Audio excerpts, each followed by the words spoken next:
Broadcasting Corporation.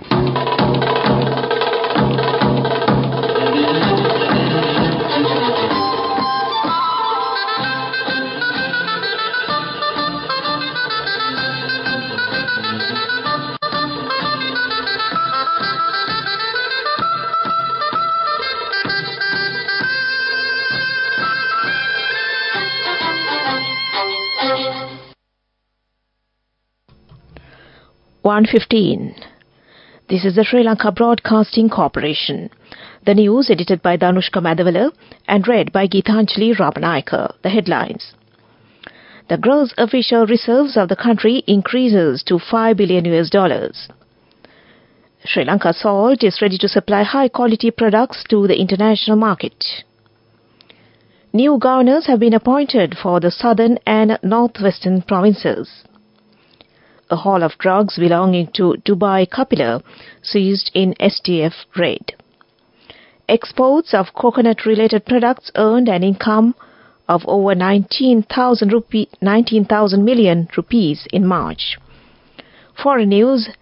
The U.S. police criticized for delayed response to violence in UCLA. And in sports, Red Bull confirms exit of design chief Newey. For the first time after several years, gross official reserves increased to $5 billion by end March 2024. This included the swap facility from the People's Bank of China, equivalent to around $1.5 billion, which is subjected to conditionalities on usability. The increase of the GOR was mainly due to the substantial net purchases of foreign exchange from the domestic foreign exchange market by the central bank. Net intervention in March 2024 was $715 million, and during the first quarter of 2024, the net purchases amounted to $1.2 billion. Import coverage of gross official reserves remained above 3 months of imports since December 2023. The Sri Lanka rupee continued its appreciating trend amid some volatility. Meanwhile, the Sri Lanka rupee appreciated by 9.1% against the US dollar during the year up to 30th April 2024. Meanwhile, reflecting cross-currency movements, Sri Lanka rupee appreciated against other major currencies such as the euro, the pound sterling, the Japanese yen, the Indian rupee, the Australian dollar during the year up to 30th April 2024. The deficit in the merchandise trade account narrowed to $369 million in March 2024 from $412 million recorded in March 2023, primarily due to higher increase in exports than the increase in imports. However, it widened compared to February 2024. Meanwhile, the cumulative deficit in the trade account during January to March 2024 was higher than the deficit recorded over the same period in 2023. The CEO of Lanka Salt, Dr. Ajit Shanmuganathan, said that there is a high demand in Sri Lankan salt in the international market. He said that the Sri Lanka Salt is ready to supply high-quality products to the international market.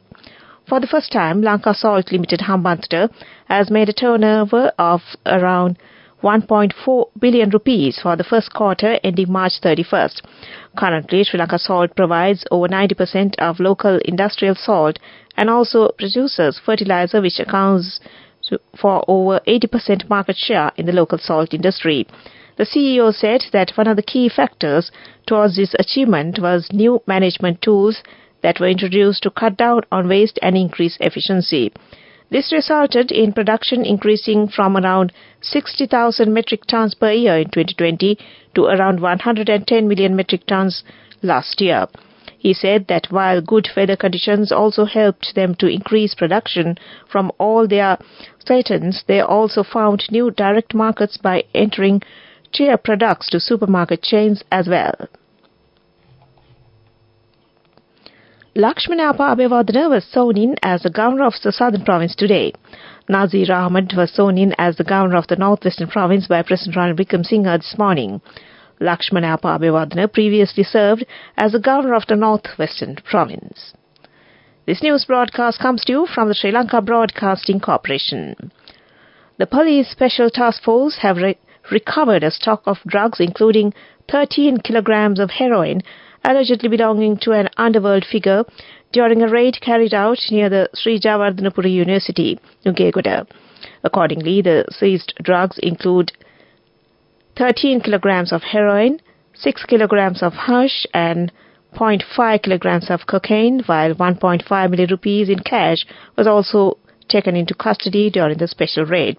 The SDF said that the seized stock of drugs allegedly belonged to the underworld figure known as Dubai Kapila.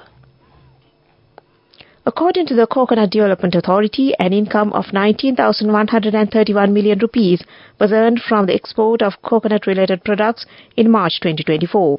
This is slated in the monthly report released by Coconut Development Authority on income from coconut-related products and exports. The report on the export of coconut-related products during the month of March 2024 was handed over by the chairman of the Coconut Development Authority, Professor Roshan Pereira, to the Minister of Agriculture and Plantation Industries, Mr. Mahinda Amravita. Accordingly, in March 2024, the amount of moulded coir exported from Sri Lanka for horticulture is 38,065 metric tons. The income earned is 5,725 million rupees. Compared to March 2023, this amount is a growth of 29%. And that ends local news for now.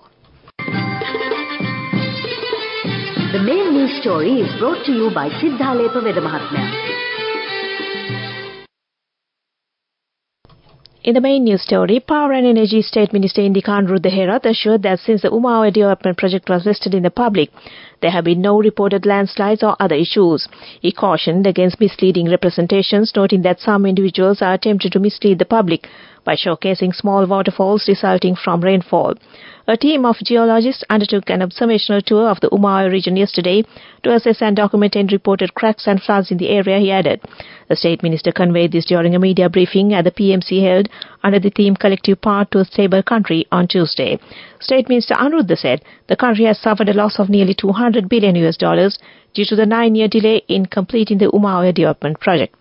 The loss over the past 9 years is estimated at $587 million. The initial project estimates stood at $529 million, and that was the main news story. The main news story was brought to you by Sinhala Veda. In Watchlight, the Department of Meteorology has issued an advisory for severe lightning in several provinces and districts. Thunder showers accompanied by severe lightning are likely to occur at several places in the western, central, Sabaragamuwa provinces and in the Galle and Madra, and also in the Puttalam district, it said. There may be temporary localized strong winds during thunder showers. The general public is kindly requested to take adequate precautions to minimize damage caused by lightning activity, and that was Watchlight. Moving on to world news, the headlines first. U.S. police criticized for delayed response to violence in UCLA. Pro-China candidate wins Solomon Islands PM vote. And King of Twang, guitarist Duane Eddy dies at 86. The Office of California's governor has criticized the police response to violence on campus at the University of California, Los Angeles. A masked pro-Israeli group assaulted pro-Palestinian student camp before officers were called to the campus. Governor Gavin Newsom's spokesperson said the limited and delayed police intervention was unacceptable. Hundreds of police officers were on campus and around the perimeter on Wednesday. State officials said university leaders have said they immediately deployed security personnel to the tent camp on Dixon Plaza when clashes erupted just before midnight on Tuesday.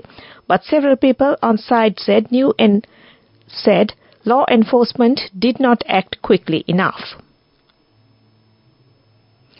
Lawmakers in Solomon Islands have selected pro-China candidates as their prime minister, in an indication the Pacific nation will remain a close Beijing ally. Jeremiah Manel won the prime minister vote on Thursday, beating out his opponent Matthew Vale in 31-18 count. He will succeed former PM Manasa Sogavare, a vocal critic in the West. Mr. Manel was foreign minister in 2019 when the Solomons chose to switch its long-standing diplomatic recognition of Taiwan to China, a move that shocked regional neighbors. He has already indicated that he will continue the nation's close ties with China, including the island's secretive defense and security pact. Opposition candidate had suggested the deal could be revoked or at the very least, have its full details disclosed to the public. But analysts also expect Mr. Manel to take a less confrontational approach to the Solomon traditional Western partners like Australia than his predecessor. He is also seen as a more diplomatic communicator. American guitarist Duane Eddy, held by many as one of the founding fathers of rock and roll, has died aged 86. His death occurred on the 30th of April in Franklin, Tennessee, his wife Deed said. The cause was cancer. The Grammy-winning artist had run of instrumental hits in the 1950s and 60s. He reached the charts again in 1986 with the remark of his song Peter Gunn. He was called the King of Twang for his distinctive style. He was inducted into Rock and Roll Hall of Fame in 1994. In 2008, the Musician Hall of Fame and Museum also made him its inductee. Back to the headlines of the world news. U.S. police criticized for delayed response to violence in UCLA. Pro-China candidate wins Solomon Islands PM vote, and King of Twang guitarist Duane Eddy dies at 86. And that ends World News. Development News. The 57th annual meeting of the Board of Governors of the Asian Development Bank will be held in Georgia from today to the 5th of this month. State Minister of Finance Sean Singh will participate and engage in bilateral talks with counterparts of the number of other countries on the sidelines of the event to discuss Sri Lanka's ongoing engagement for economic revival. Sri Lanka is a founding member of the ADB. The bank disbursed $908 million to Sri Lanka in 2023 and committed $610 million in loans. Technical assistance commitments totaled $5.5 million for the year, and that was development news. Moving on with sports news. Red Bull have confirmed their design chief Adrian Newey will leave the team in early 2025. Newey, regarded as the greatest designer in the history of Formula One, told Red Bull last week he wanted to leave in the wake of the controversy involving allegations about team captain Christian Horner. The 65-year-old's next team has not been decided, but Ferrari are hot favourites to sign him. Horner said Newey leaves Red Bull a true legend and credits him for all our greatest moments from the past 20 years. And that was sports news. Go ekak tiyana youth eකට life එකේ change එකට නියමෙට set වෙන්න ඇස් වහගෙන දැකපු ගීත හැබැයි කරන්න youth එකට නියමෙට set වෙන friendship එක මෙන්න. The all-new NSB Ithru Mithru account, NSB IM, a plan for your dream. Business News, sponsored by National Savings Bank, the safest place for your money. Uber is facing a multi-million-pound legal claim being brought on behalf of almost 11,000 London black cab drivers. Litigation management firm RGL Management says the claim is worth at least 250 million sterling pounds, with cabbies potentially getting 25,000 sterling pounds each. The lawsuit, which is set to be filed in High Court on Thursday, is the latest challenge to the US-based ride-hailing giant in the UK's capital. The group action focuses on Uber's operations in London between May 2012 and March 2018. And that was Business News. Business News, sponsored by National Savings Bank, the safest place for your money. Go ekak tiyana youth එකට life එකේ change එකට නියමෙට set වෙන්න ඇස් වහගෙන දැකපු ගීත හැබැයි කරන්න youth එකට නියමෙට set වෙන friendship එක මෙන්න. The all-new NSB Ithru Mithru account, NSB IM, a plan for your dream. On to economic news. The U.S. Central Bank again said it would keep interest rates unchanged, noting a lack of further progress towards lowering inflation. The decision left the Federal Reserve's key rate hovering at the highest level in more than 2 decades, in the range of 5.25% and 5.5%, where it has stood since last July. By keeping borrowing costs high, the Fed is hoping to cool the economy and reduce the pressures pushing up prices. But with inflation in U.S. proving more persistent than expected, the bank is facing questions about its next move. And that was economic news. Weather report. Showers or thunderstorms will occur at a few places in the western, Sabaragamuwa central and northern provinces and in the Galle, Matra and Mana district after 2 p.m. Misty conditions can be expected at some places in the western, Sabaragamuwa central provinces and in the Galle and Matra district during the morning. That was the weather report, and prior to concluding, the headlines again. The gross official reserves of the country increases to $5 billion. Sri Lanka Salt is ready to supply high-quality products to the international market. New governors have been appointed for the southern and northwestern provinces. A haul of drugs belonging to Dubai Capital seized in STF raid. Export of coconut-related products earned an income of over 19,000 million rupees in March. Foreign news, US police criticized for delayed response to violence in UCLA. And in sports, Red Bull confirms exit of design chief Newey. And with that, we end this news broadcast from the Sri Lanka Broadcasting Corporation.